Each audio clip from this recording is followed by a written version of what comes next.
আসসালামু আলাইকুম রহমতুল্লাহ। সরাসরি কাজের কথায় আসে।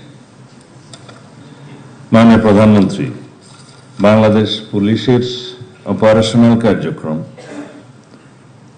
ট্রাফিক ব্যবস্থাপনা এবং অন্যান্য কাজে স্বচ্ছতা বাড়াতে বডি অন ক্যামেরার ব্যবহার আমরা বাড়াতে চাচ্ছি।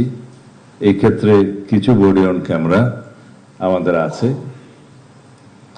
আমরা ভবিষ্যতে সকল পর্যায়ে যাতে বডি অন ক্যামেরা ব্যবহার করে রেকর্ডেড রাখতে পারি, সব বিষয়ে তদন্ত, অপারেশন, সমস্ত কার্যক্রমে সেই জন্য ব্যবস্থা নেব। জাতিসংঘের মানদণ্ড অনুযায়ী ন্যূনতম বল প্রয়োগ নীতির বিষয়ে পুলিশ সদস্যদের প্রশিক্ষণ প্রদান করা হচ্ছে। এক্ষেত্রে আপনারা সবাই দক্ষ পেশাদার পুলিশ অফিসার্স। আপনাদেরকে স্মরণ রাখতে হবে, মানবাধিকারের বিষয়টি এখন অত্যন্ত গুরুত্বপূর্ণ। কিন্তু তাই বলে আপনারা অপরাধ কার্যক্রম বন্ধ করতে গেলে বা কমাতে গেলে বা প্রসিকিউশন টিমকে সহযোগিতা করতে গেলে তদন্ত কার্যক্রম যাতে সুষ্ঠুরূপে পরিচালিত হয়, সেই জন্য আপনারা কৌশলে যা যা করতে হয় সেরকম মানবাধিকারকে সমুন্নত রেখে সকল কার্যক্রম চালাবেন।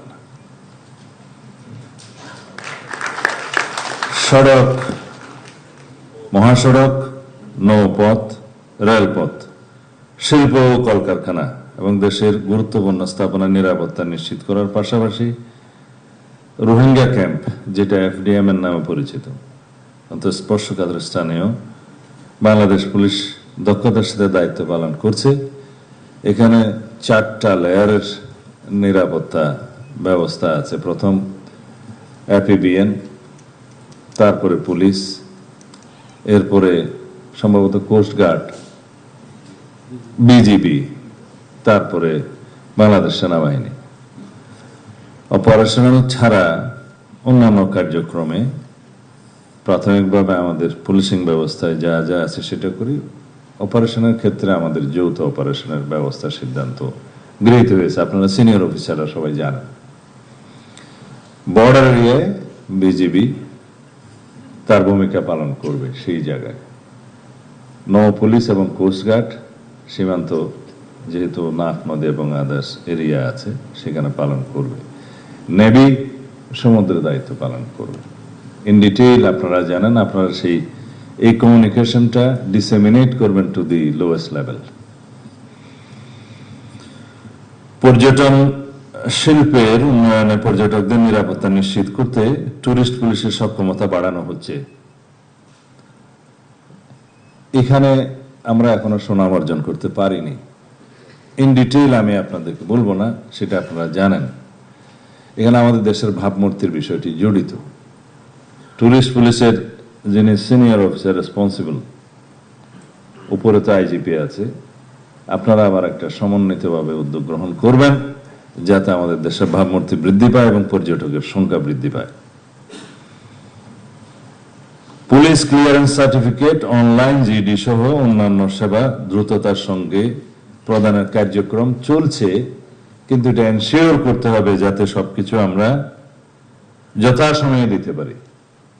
পুলিশ ক্লিয়ারেন্সের নামে অতীতে যে সমস্ত ভোগান্তি হতো, আমরা নিজেরা ভুক্তভোগী জানি, সেই রকম কোনো রিপোর্ট যেন না আসে। প্রিয় সহকর্মীবৃন্দ, বর্তমান পরিবর্তনশীল বিশ্ব এবং আমাদের সামাজিক বাস্তবতায় পুলিশিং আর কেবল অপরাধ দমনের মধ্যে সীমাবদ্ধ নেই। আপনাদের জনগণের সঙ্গে আস্থা ও বিশ্বাসের সম্পর্ক গড়ে তুলতে হবে। তাই আধুনিক পুলিশিং ডক্ট্রিন অনুযায়ী আপনাদের প্রতি আমাদের সুনির্দিষ্ট কিছু প্রস্তাবনা আছে। তার সাথে আপনাদের যে সমস্ত বক্তব্য এসছে, প্রস্তাবনা আছে, সেগুলো আমি অ্যাড্রেস করব এবং মাননীয় প্রধানমন্ত্রীর কাছে সুপারিশ আকারে প্রদান করব এখন বক্তব্যের মাধ্যমে। আপনারা এখানে লিখেছেন পুলিশকে হতে হবে জনগণের প্রকৃত বন্ধু। সেটা আপনারা নিজেরা যাতে বুকে হাত দিয়ে বলতে পারেন সেরকম পুলিশিং ব্যবস্থা গড়ে তুলবেন আশা করি। প্রতিটি থানায় আগত সেবা প্রার্থী যেন কোনো প্রকার হয়রানি ছাড়া আইনি সহযোগিতা পায় তা নিশ্চিত করতে হবে। মনে রাখবেন, আপনাদের প্রতিটি আচরণ যেন রাষ্ট্রীয় সেবকের প্রতিফলন হয়। পুলিশই জনতা, জনতাই পুলিশ, এই স্লোগানকে কেবল মুখে নয় কর্মে বাস্তবায়ন করতে হবে। এটা কারা লিখেছে আমি জানি না এই লাইনটা। আপনারা যে জনবান্ধব পুলিশ সেটা প্রমাণ করার জন্য আপনাদের সামনে আরো সুযোগ আছে, সময় আছে। আশা করি আপনারা এটা হৃদয়ে ধারণ করবেন, যাতে জনগণ মনে করে এই স্লোগানটা সত্য। পুলিশই জনতা, জনতাই পুলিশ। যে কোনো ভাবে হোক প্রাতিষ্ঠানিকভাবে আমাদেরকে কিছু বিষয়ে বিব্রত হতে হয়েছে, সেটা কাটিয়ে ওঠার জন্য আপনারা যথেষ্ট চেষ্টা করেছেন বিগত 2-2.5 মাসে এই গণতান্ত্রিক সরকারের অধীনে, এবং ভাবমূর্তি আপনারা সমুন্নত করতে পেরেছেন বলে আমরা বিশ্বাস করি। এটাকে আপনারা ধরে রাখবেন। তবে আমার দৃষ্টিতে এটা অ্যাচিভমেন্ট অনেক বাকি আছে, খুশি হওয়ার কোনো কারণ নেই, অনেক বাকি আছে, আপনারা চেষ্টা করবেন। গতানুগতিক পদ্ধতির বাইরে এসে আধুনিক প্রযুক্তি ও সঠিক গোয়েন্দা তথ্য বিশ্লেষণের মাধ্যমে অপরাধের পূর্বানুমান এবং প্রতিরোধ গুরুত্ব দিতে হবে। এখানে আমি বলতে চাই যে আমরা অপরাধ সংঘটিত হওয়ার পর ব্যবস্থা নেই, যেটা রিয়েক্টিভ। অপরাধ সংঘটিত হতে না পারে সেই প্রিভেন্টিং পুলিশিং ব্যবস্থাকে জোর দিতে হবে, যেটা আমাদের এই সরকারের প্রধানতম উদ্দেশ্য।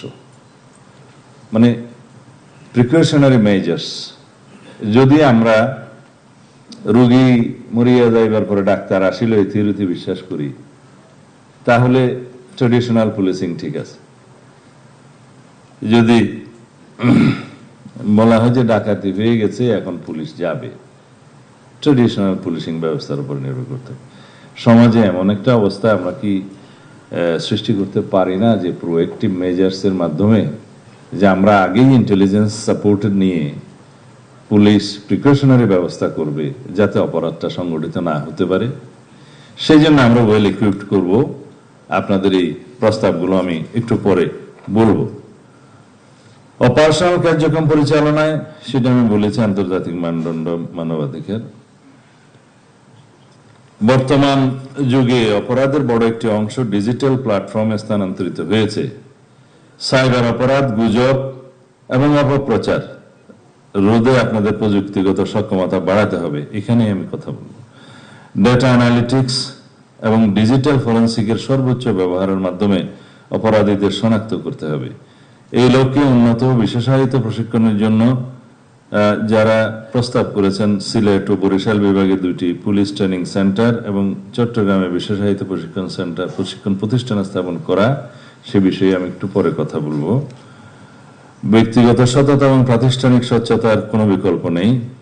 দুর্নীতির বিরুদ্ধে আমাদের জিরো টলারেন্স নীতি বজায় রাখতে হবে। বাহিনীর শৃঙ্খলার সাথে কোনো আপোষ করা হবে না। আপনাদের প্রতিটি পদক্ষেপ যেন বাহিনীর ভাবমূর্তি উজ্জ্বল করে, সেদিকে সজাগ দৃষ্টি রাখতে হবে।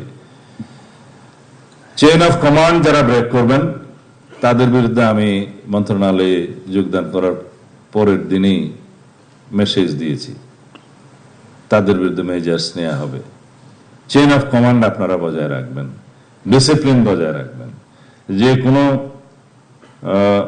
দুর্নীতির অভিযোগ আমরা তো as per rule disciplinary action নেব, কিন্তু আপনাদের সবাইকে স্মরণ করিয়ে দিতে চাই, আপনাদের প্রতিষ্ঠান হিসেবে এটাকে আমরা এমন একটা অবস্থায় নিতে চাই যেখানে আমরা দুর্নীতিকে কোনোভাবেই প্রশ্রয় দেব না।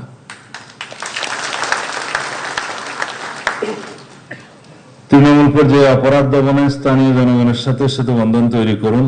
বিট পুলিশিং কার্যক্রমকে আরো গতিশীল করে পাড়ায় মহল্লায় অপরাধীদের অভয়ারণ্য গুড়িয়ে দিতে হবে। মাদক, সন্ত্রাসবাদ এবং উগ্রবাদের বিরুদ্ধে সামাজিক প্রতিরোধ গড়ে তুলতে হবে।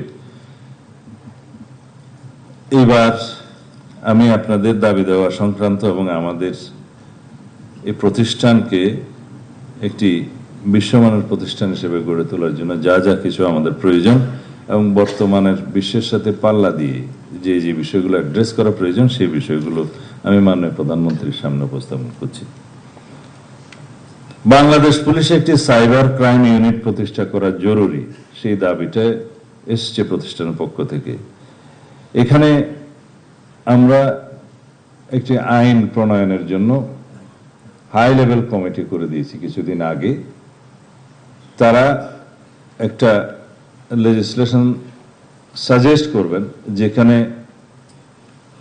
এই cyber crime, social media, visual মিডিয়ার অপব্যবহার এবং যেটা বলা হয় মিস ইনফরমেশন এবং ডিসইনফরমেশন স্প্রেডিং এর মাধ্যমে যে অপরাধটা হচ্ছে সেটা অ্যাড্রেস করা, সাথে সাথে এই সাইবার ক্রাইম সংক্রান্ত অন্যান্য যে সমস্ত অপরাধগুলো আছে সেটা অ্যাড্রেস করার ক্ষেত্রে এবং পিউনিটিভ মেজার্স নেওয়ার ক্ষেত্রে আমরা কি লেজিসলেশনটা আনতে পারি। বিদ্যমান সাইবার অ্যাক্ট যেহেতু অনেক বেশি সমালোচিত হয়েছে এবং বর্তমানে যেটা আছে তাতে করে আমরা যেখানেই যাকে চালান দিচ্ছি এটা বেইলেবল হয়ে যাচ্ছে। তার সাথে ফিনান্সিয়াল ইন্টেলিজেন্স ইউনিটের যে বিএফআইউর যে কাজটা সিআইডি করে থাকে, নিজস্বভাবে করে থাকে, মানি লন্ডারিং এর ক্ষেত্রে করে থাকে, বাংলাদেশ ব্যাংকের ফিনান্সিয়াল ইন্টেলিজেন্স ইউনিটের সাথে সংযুক্তভাবে করে থাকে। সিনিয়র অফিসাররা নিশ্চয়ই এগুলো বুঝতে পারছেন যারা ডিল করছেন, সিআইডি সহ আদার্স।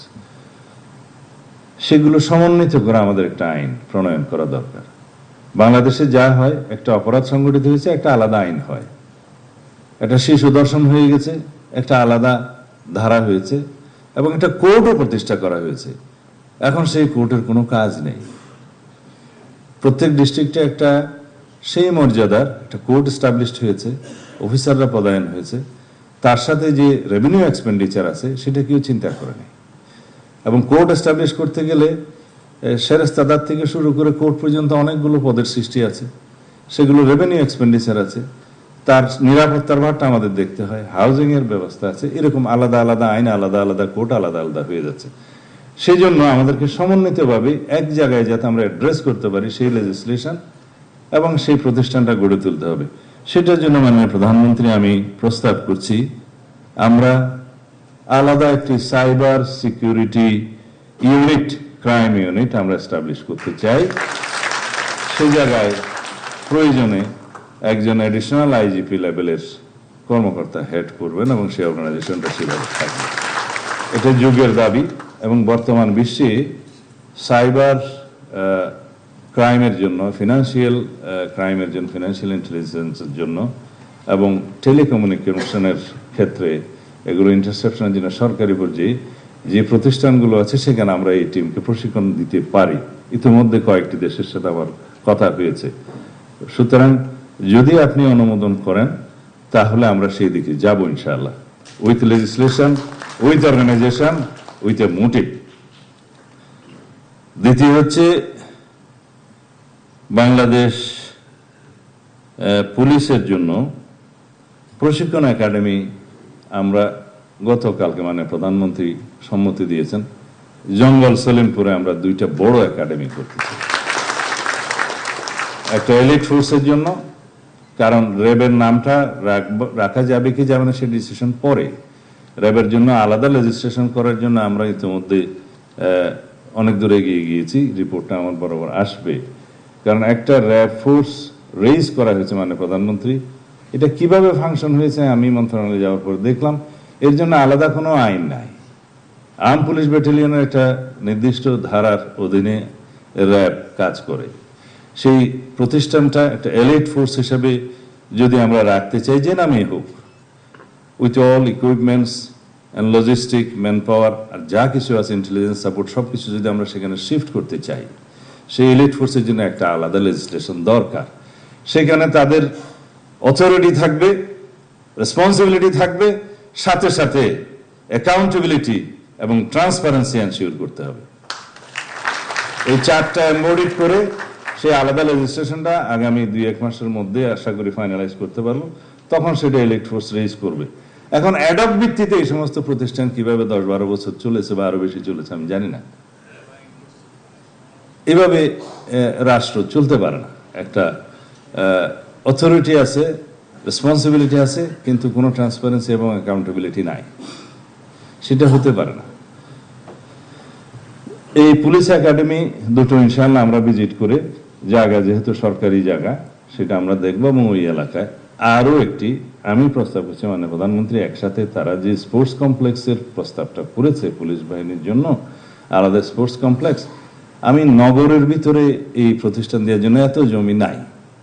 তো সুতরাং আমরা যদি কোথাও এরকম সরকারি জমি, খাস জমি পাই, জঙ্গল সলিমপুরের মতো অথবা অন্য জায়গায়, জমি নষ্ট না করে আমরা পুলিশের জন্য একটা স্পোর্টস কমপ্লেক্স চাই। মাননীয় প্রধানমন্ত্রী, আপনি সদয় বিবেচনা করবেন। তারা চেয়েছেন মেডিকেল সার্ভিসের জন্য আলাদা একটা সার্ভিস, বাংলাদেশ পুলিশের মেডিকেল সার্ভিস প্রতিষ্ঠা। আপনাদের চাওয়াটা ন্যায্য, কিন্তু প্রত্যেক সার্ভিসের জন্য একটা আলাদা যদি মেডিকেল সার্ভিস আমরা এরকম এন্টারটেইন করি, সেটা আমাদের রেভিনিউ কতটা সাপোর্ট করতে পারবে সেটা চিন্তা করতে হবে। আমরা এক্সিস্টিং যে হসপিটালটা আছে, রাজারবাগ সেন্ট্রাল হসপিটাল বা ডিভিশনাল পর্যায়ের হসপিটাল, এগুলোকে আমরা আরো উন্নত করব ইনশাআল্লাহ। এখানে ওয়েল ইকুইপমেন্ট হবে এবং যথাযোগ্য ডাক্তার, তারা পিজি হাসপাতালের হোক, ঢাকা মেডিকেলের হোক, প্রয়োজন অনুসারে যদি আমরা ডেপুটেশন আনতে পারি, ওখানে সেই সার্ভিসটা হবে। দরকার হলো আপনাদের চিকিৎসা সেবা, নাকি আপনাদের দরকার তো চিকিৎসা সেবা, সেই চিকিৎসা সেবাটা এনশিওর করার জন্য মাননীয় প্রধানমন্ত্রী ইতিমধ্যে বড় বড় কিছু প্রাইভেট হসপিটালের সাথে চুক্তি সম্পাদনের জন্য নির্দেশনা দিয়েছেন স্বাস্থ্য মন্ত্রণালয়কে। আমরা সেই সেবাটা ওখান থেকেও নিতে পারবো। যদি চিকিৎসা সেবায় আমাদের দরকার হয়, কারো ক্যান্সার, কারো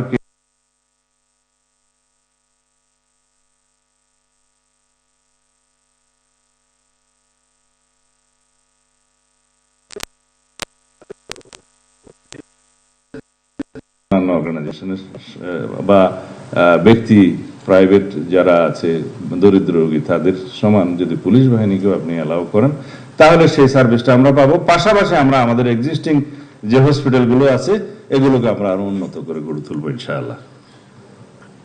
এখন তো তাইলে হলো না,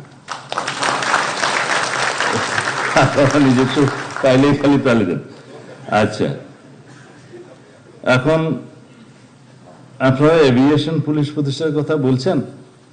এই মুহূর্তে বোধহয় পুলিশের জন্য এভিয়েশন পুলিশ প্রতিষ্ঠা করা সুবিবেচিত হবে না।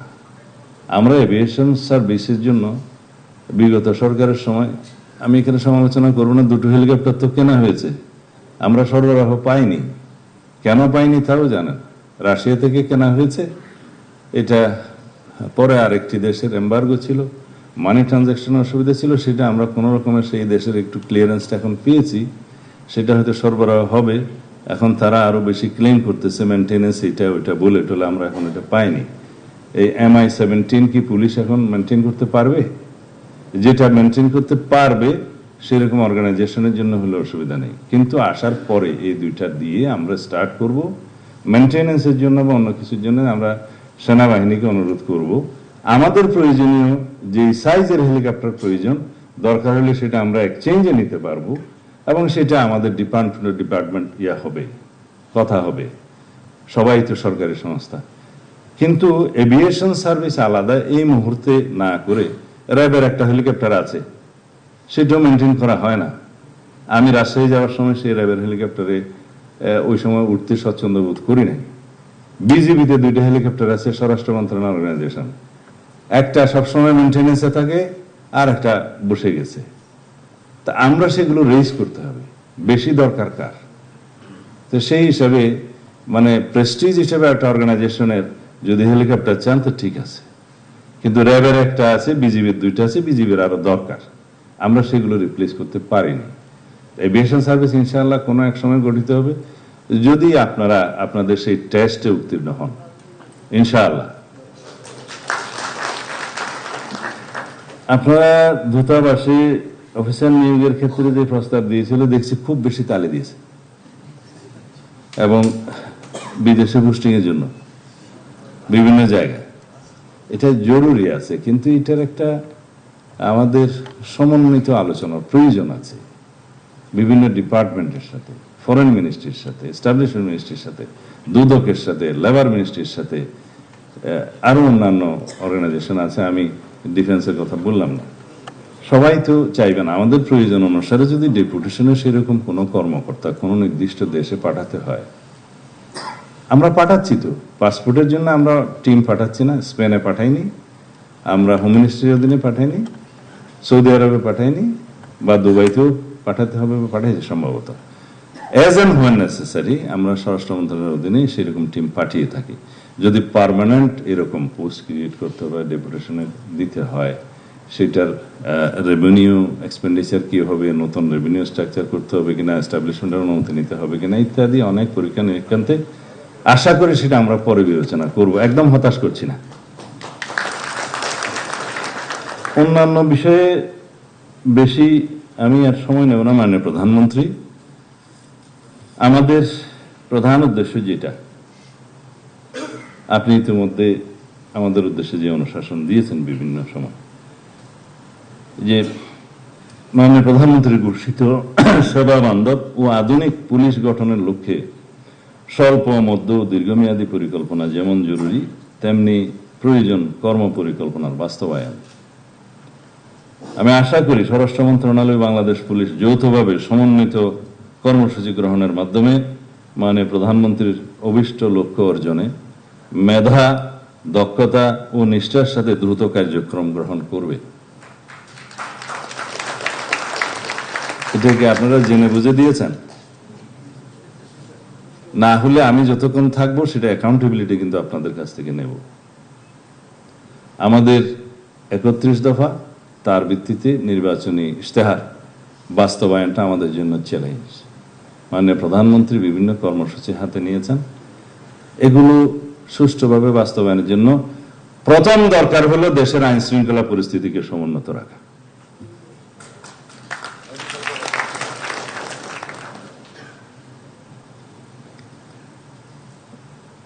আপনারা এখানে লিখেছেন রাষ্ট্রের অত্যন্ত গুরুত্বপূর্ণ স্তম্ভ, আপনারা নিজেরাই লিখেছেন। আপনারা স্টেট অর্গানাইজেশন, স্তম্ভ হিসাবে যে কয়েকটি স্তম্ভের উপরে দেশের স্থিতিশীলতাটা বজায় থাকে, রক্ষা হয়, তার মধ্যে প্রধানতম স্তম্ভ হচ্ছে আইন শৃঙ্খলার স্তম্ভটা। সেই গুরু দায়িত্ব আপনাদের। ঘরের মধ্যে 4টা খুঁটি থাকে এবং ইমানের জন্য কয়েকটা খুঁটি থাকে। তার মধ্যে রাষ্ট্রের যে কয়েকটা অর্গানাইজেশন, এক্সিকিউটিভ, জুডিশিয়ারি এবং লেজিসলেচার, এই তিনটাই প্রপারলি ফাংশন করবে যদি আপনাদের স্তম্ভটা, মধ্যম খুঁটিটা ঠিক থাকে। এবং সেই গুরু দায়িত্ব আপনাদের। আশা করি আপনাদের আন্তরিকতা, সততা, দক্ষতা, ন্যায়নিষ্ঠা বজায় রেখে আপনারা সেই রাষ্ট্রীয় খুঁটিটাকে মজবুত রাখবেন। ইনশাআল্লাহ আমরা এই প্রতিশ্রুতি দিতে পারি, এই অর্গানাইজেশনের সকল সদস্য একজন গর্বিত সদস্য হিসেবে নিজেদেরকে পরিচয় দিতে পারবেন, সাবজেক্ট টু দিস কন্ডিশনস যেগুলো আগে বলেছি। আপনাদের সকলকে ধন্যবাদ। মানে প্রধানমন্ত্রী, আপনি যথেষ্ট সময় দিয়েছেন আমাদের জন্য, সেজন্য কৃতজ্ঞতা জানাচ্ছি। খোদা হাফেজ। ধন্যবাদ মাননীয় মন্ত্রী, স্বরাষ্ট্র মন্ত্রণালয় মহোদয়।